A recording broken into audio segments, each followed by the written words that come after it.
নমস্কার, এখনকার টপ 5 নিউজে আমি আছি আপনাদের সাথে সঞ্চিতা, আর আপনারা দেখছেন news Bangla network.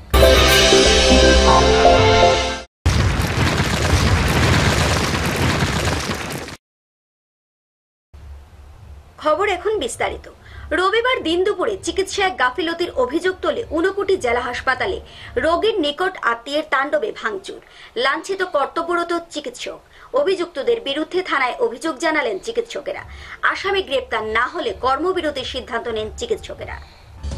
Gaurnagar block এলাকার ফুলবাড়িকান্দি গ্রামের দক্ষিণ বরখলার বাসিন্দা 70 ঊর্ধ্ব জবরউদ্দিন রবিবার সাত সকালে ঘর থেকে বেরিয়ে যান কাউকে কিছু না বলে। এরপর বাড়ির লোকজনদের মধ্যে খোঁজো রোগ পড়ে যায়। খুঁজতে গিয়ে দেখেন পাশের জমিতে পড়ে রয়েছে বছর 70-এর জবরউদ্দিন। সঙ্গে সঙ্গে বাড়ির লোকেরা ঊনকোটি জেলা হাসপাতালে নিয়ে আসেন চিকিৎসার জন্য। কর্তব্যরত চিকিৎসক ডক্টর বিপ্রজিৎ দেববর্মা পরীক্ষা করে বলেন রোগী জীবিত নেই। তাতেই খেপে যায় রোগীর সঙ্গে আসা মানুষজন।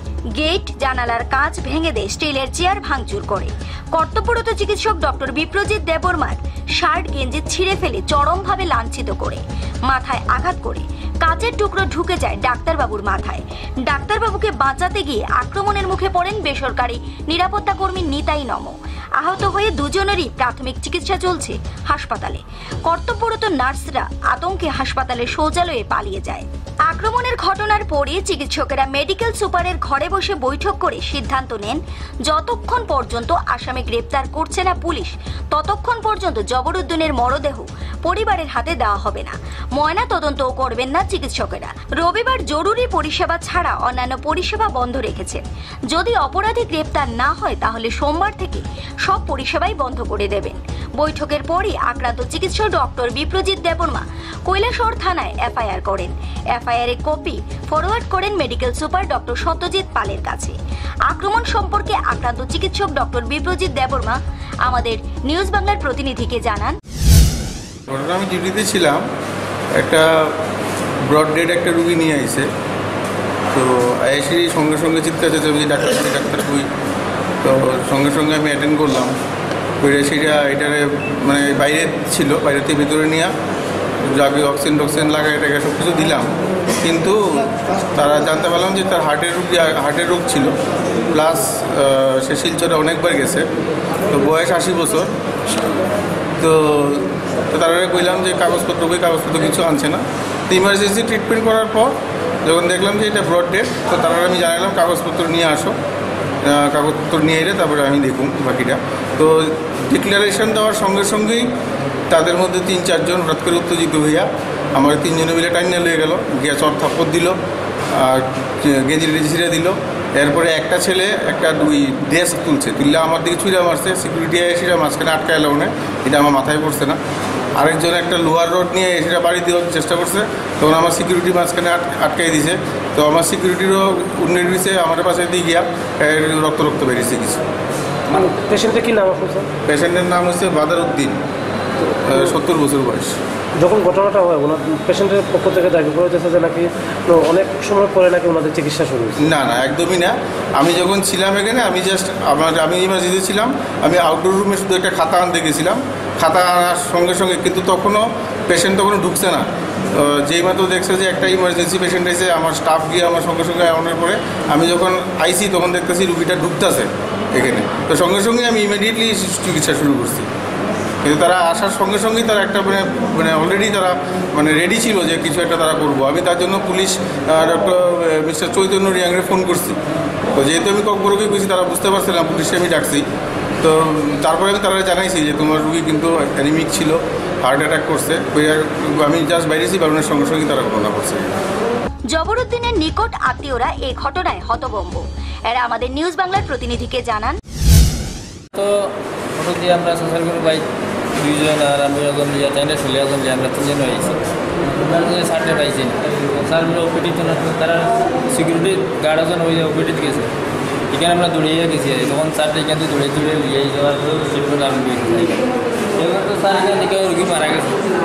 মারা যাওয়ার পরে আমরা এখানে ধরেছি, আমরা তো 3 জন রয়েছি। পাড়া প্রতিবেশী গ্রামের মানুষ তারা আইসে পিছনে হইতাম পারি না। আমরা তো এখানেও 3 জন আইয়া এখন মাইট দেয়, জানলা টানলা বা কেরা কিতা করছে, আমরা হইতাম পারি না। তখন আমরা তো না, আমরা তো এখানেও আসলাম। কিন্তু তুমি তো রোগীর আমরা তিনজনই কেন তাই না ছোটো ছেলে আমরা সোশ্যাল গ্রুপ ভাই দুইটা আমরা এখানে আছি।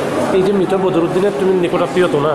আমার আপন চাষা, আমার আপন। ডাক্তার করতেছে ডাক্তারে মারা হয়েছে, জিনিসপত্র ভাঙচুর করা হয়েছে, রোগীর আত্মীয় মারধর করছে, এগুলো না আমরা তিনজন তাই না, আমরা তিনজন আইছি আর কেন করুন না। কোন রুগীর আত্মীয় গ্রামের মানুষ হয়েছে সেরা আইছে সেরা না, আমরা যেখানে ভিতরে আসলাম দরজা লাগাইলাম বাইরে গিয়ে কিতাব করছে তাই আমরা কইতাম পারি। তোমরা কি ইমার্জেন্সিতে রোগী নিয়ে যাওয়ার পরে কি ডাক্তার পাইছিলা? না ডাক্তার কেন পাইছি, এখান থেকে আনা হয়েছে ওপিডি হইনি ডাক্তার দাবি করতে আছে তোমরা আসার সঙ্গে সঙ্গে ডাক্তার চিকিৎসা করছে না। আমরা পুজো স্যারটা এখান থেকে আনা হয়েছে, তারা সিকিউরিটি গার্ডের জন্য আমরা লোকে দূরে গিয়ে আনা হয়েছে। কেন রোগীর কী হয়েছিল? তো মেজর স্ট্রোক করেছেন ডাক্তার স্যারে ঘরের ভিতরে? স্যার এখানে ট্রিটমেন্ট করেছেন মেজর স্ট্রোক। না স্ট্রোকটা কি ওনার বাড়িতে হয়েছে? ওনার বাড়িতে হয়েছে। আক্রমণের ঘটনার বর্ণনা দিয়ে বেসরকারি নিরাপত্তারক্ষী রামানন্দ গোয়ালা জানান, পেশেন্ট একটা আইসে, এটা স্ট্রোকের পেশেন্ট, এরপরে এখানে আইসে তারা ইমার্জেন্সিতে এখানে ঢুকানি হয়েছে। ঢুকানির পরে সার আইয়া দেখছে, অক্সিজেন লাগাইছে, যেই কইছে মারা গেছে বস গন্ডগোল শুরু করছে। সারে ধরছে, গেঞ্জি ছিঁড়াছিড়ি করছে, বক্সিং করছে, আমার সিকিউরিটি গার্ডে মারছে, আমারও ধাক্কাইছে। এরপরে মার ধার করে দরজা জানলা ভাঙছে, কত বুঝাই তারা মানে না, মারধর করিয়া অটোতে একটা বইয়া উঠিয়া তারা গেল। স্যার বলতে কি? বিপ্লজিৎ দেবকর্মা ডাক্তার ডাক্তারে মারছে। তারা কয়জনের গন্ডগোল? তারা 4-5 জন হইব গন্ডগোল, মেইন মারধর করা পার্টিটা। ডাক্তারে মারছে? কারে মারছে? ডাক্তার সিকিউরিটি গার্ডে মারছে, নিতাই নম্বরে মারছে। তো কী কী ক্ষতি হয়েছে হসপিটালে? হোটেলের গ্লাস ভাঙছে, টেবিলের ইমার্জেন্সি গ্লাসগুলো ভাঙছে, দরজার গ্লাসগুলো ভাঙছে, ওই সারের চেম্বারের গ্লাসগুলো ভাঙছে। আক্রান্ত আহত নিরাপত্তারক্ষী নিতাই নম জানান, স্যার রোগীর ট্রিটমেন্ট করার সময় স্যারডে মারপিট শুরু করছে, বক্সটা দিয়ে মারার চেষ্টা করছে, আমি আটকাইছি। তো এতে গিয়া এটা দিয়ে মারতে পারছে না, গেছে এখানে স্যারডে টানিয়ে বাইর করছে, বার করার পরে মানে আমি স্যারডে আটকাইছি, এতে আমাকেও আটক করছে, এখানে গলাতেও কাটছে। তারপরে তো তারা বাইরে ভাঙচুর করছে, বাইরে কে ভাঙচুর করছে এটা বুঝতে পারতাম না, কিন্তু এখানে যারা ভাঙচুর করছে তারা আমি দেখেছি। তার কয়জনে গন্ডগোল করছে? এখানে 3 জনে গন্ডগোল করছে। এখানে তো তাদের কি মূল বক্তব্য কী এখন? তারা কইতাছে এখানে ডাক্তারের নাই, চিকিৎসা করতেছে না এখানে। এদিকে হাসপাতালের মেডিকেল সুপার ডক্টর সত্যজিৎ পাল জানান, আগেও এ ধরনের অনেক কাণ্ড ঘটেছে, এবার পার পাবে না। যতক্ষণ পর্যন্ত আসামি গ্রেপ্তার হচ্ছে না ততক্ষণ পর্যন্ত পরিষেবা বন্ধ থাকবে। ব্রড ডেড কেস, হাসপাতালে ঢোকার আগে থেকেই চিৎকার করে করে আসছিল, ডাক্তার কই ডাক্তার কই। ডাক্তার কিন্তু প্রেজেন্ট।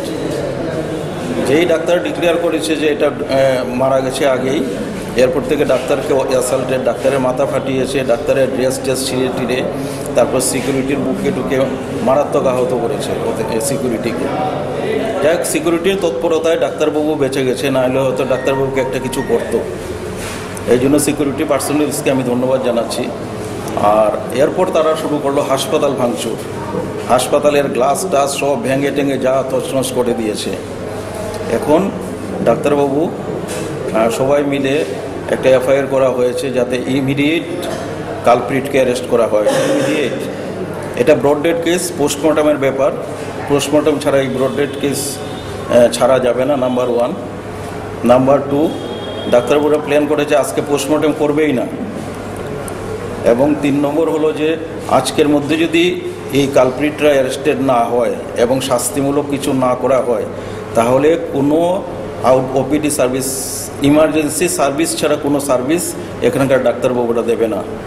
নাম্বার 2, যদি আজকের মধ্যে কিছু না হয় তাহলে কালকে আউটডোরে কয়েক ঘন্টার কর্মবিরতি থাকবে।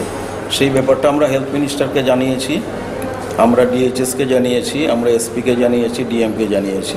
যাই হোক, হাসপাতালের পরিষেবা নিয়ে ডাক্তার, নার্স, স্বাস্থ্যকর্মীদের উপর অভিযোগ থাকতেই পারে। তাই বলে আইন হাতে নিয়ে যা খুশি করবেন যে কেউ, তা মানা যায় না। কৈলাসহর প্রতিনিধি রিপোর্ট, নিউজ বাংলা।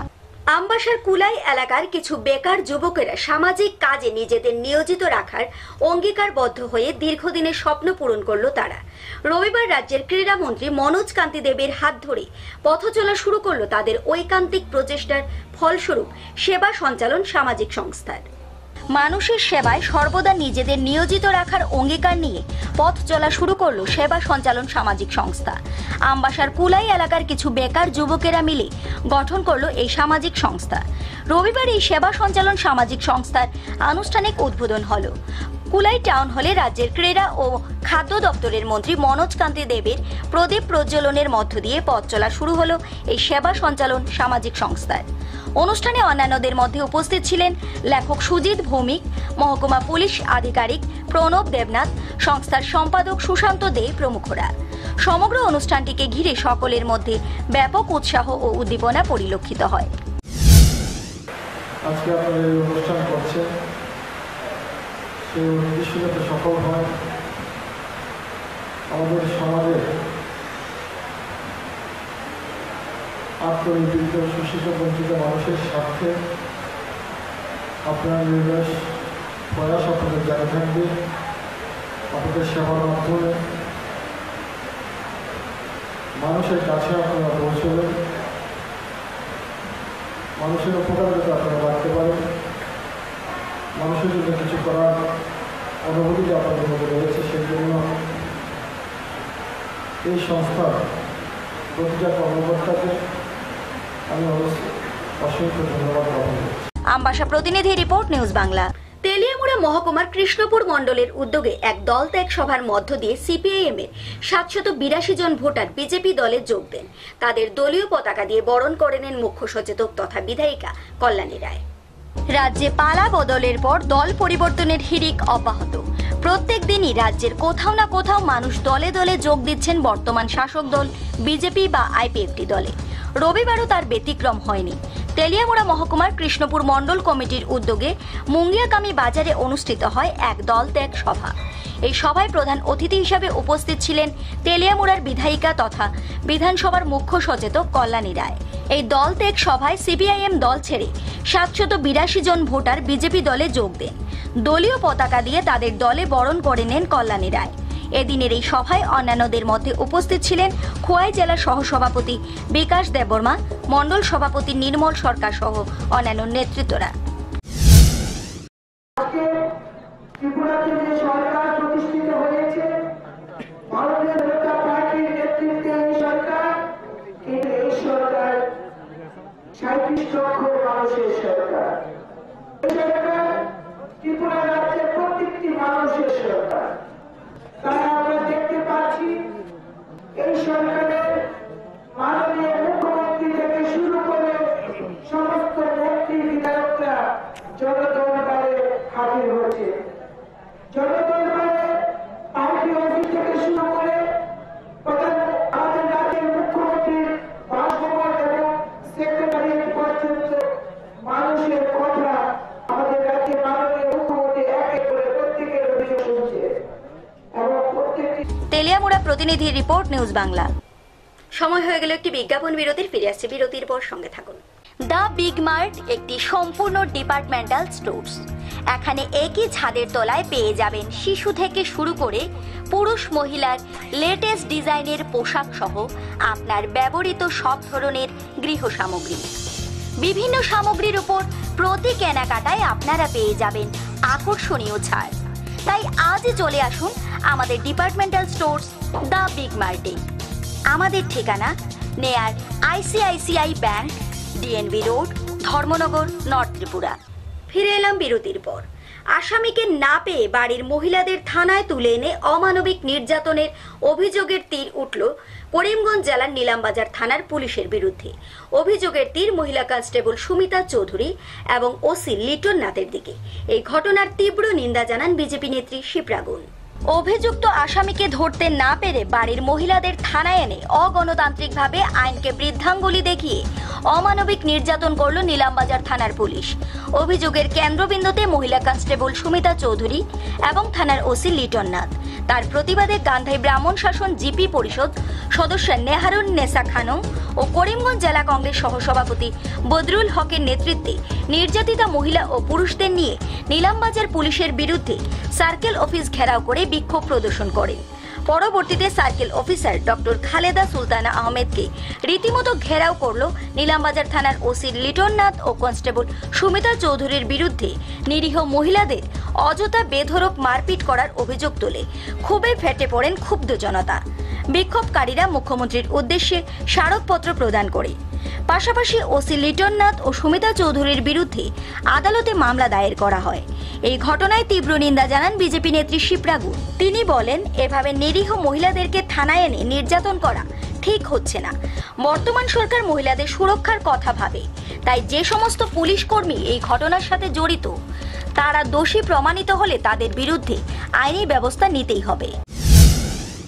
নিলামবাজার পুলিশের বিরুদ্ধে কয়েকদিন থেকে যেভাবে আন্দোলন শুরু হয়েছে, জনমুখে শোনা যাচ্ছে যে নিলামবাজার পুলিশ এইভাবে মহিলাদেরকে অযথা কোনো কেস ছাড়া মহিলাদেরকে থানায় এনে হয়রানি করা হচ্ছে, মারপিট করা হচ্ছে, মহিলাদেরকে মারপিট করে অসুস্থ করা হয়েছে, যার সুবাদে করিমগঞ্জে কেস হয়েছে কোর্টে এবং সার্কেল অফিসে ধর্ণা হয়েছে। এসব অত্যন্ত নিন্দনীয় বিষয়। যদি কোনো মহিলার বিরুদ্ধে কেস থাকে তাহলে তাকে এনে তার বিরুদ্ধে ব্যবস্থা নেওয়ার প্রয়োজন আছে, কিন্তু কেস কোনো না থাকা মহিলাকে এনে রাতের অন্ধকারে ঘরে গিয়ে হয়রানি করে, অনেকে এইরকম বলছে যে ছোট বাচ্চাকে ঘরে রেখে মহিলাকে থানায় নিয়ে এসে হয়রানি করা হচ্ছে, এগুলো ঠিক হচ্ছে না। বর্তমান সরকার যা প্রচেষ্টা করছে, মহিলাদেরকে সুরক্ষা দেওয়ার প্রচেষ্টা করছে, কিন্তু এখানে দেখা যাচ্ছে মহিলারা পুলিশের হাতে সুরক্ষার অভাবে ভুগছে। তা ঠিক নয়, এগুলোর বিরুদ্ধে তদন্ত হওয়া প্রয়োজন আছে এবং তদন্ত সাপেক্ষে তাদের বিরুদ্ধে ব্যবস্থা নেওয়ারও প্রয়োজন আছে।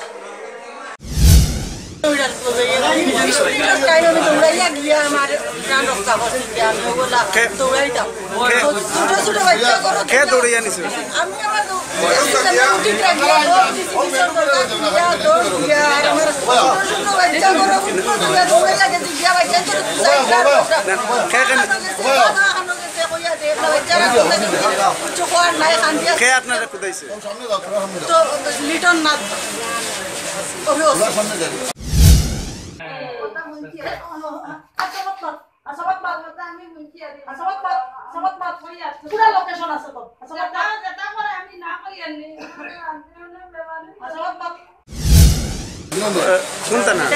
সুমিতা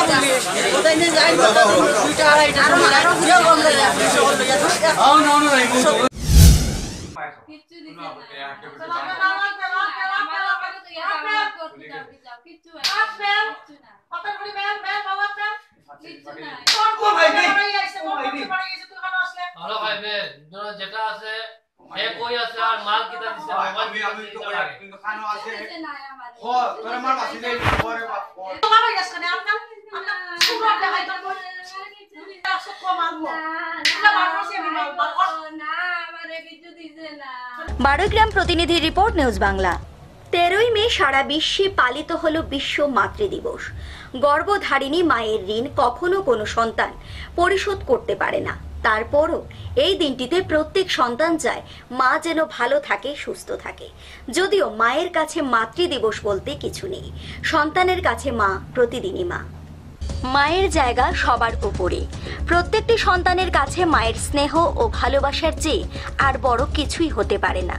তাই সন্তানের কাছেও মায়ের প্রতি ভালোবাসা শুধু এই বিশেষ দিনে নয়, প্রতিটি ক্ষণের। তা সত্ত্বেও 13ই মে দিনটিকে বেছে নেওয়া হয়েছে বিশ্ব মাতৃ দিবস উপলক্ষে। সারা বিশ্বে আজকের এই দিনটি পালিত হচ্ছে বিশ্ব মাতৃ দিবস হিসেবে। আগে অনেকেই হয়তো জানতেন না এই দিনটির কথা। এখন সোশ্যাল মিডিয়ার কারণে এই দিনটির কথা পৌঁছে যাচ্ছে প্রতি ঘরে ঘরে। 13ই মে বিশ্ব মাতৃ দিবসের কথা না জানা থাকলেও কখনো মা এবং সন্তানের মধ্যে স্নেহ ভালোবাসা কম ছিল না। আজকের দিনটিতে হয়তো একটু বেশি করে মাকে শ্রদ্ধা ভালোবাসা জানাচ্ছে প্রত্যেক সন্তান। এই দিনটিতে উপরি পাওনা হচ্ছে যারা বৃদ্ধাশ্রমে আছেন তাদের। নিজের সন্তানের ভালোবাসা না পেলেও মাতৃদিবসকে কেন্দ্র করে তারা পাচ্ছেন অসংখ্য সন্তানের ভালোবাসা। অবশেষে একটাই কথা বলতে হয়, মাকে ভালোবাসার জন্য কোনো বিশেষ দিনের প্রয়োজন হয় না, লাগে শুধু মন মানসিকতা। প্রতিটা ক্ষণ যেমন মা তার সন্তানকে ভালোবাসে, তেমনি একটি সুযোগ্য সন্তানও চায় মাকে ভালোবাসা দিয়ে খুশি রাখতে। Bureau report, news Bangla. এখনকার মতো টপ 5 নিউজ এই পর্যন্তই। আমাদের পরবর্তী সংবাদ দেখার জন্য চোখ রাখুন নিউজ বাংলার পর্দায়।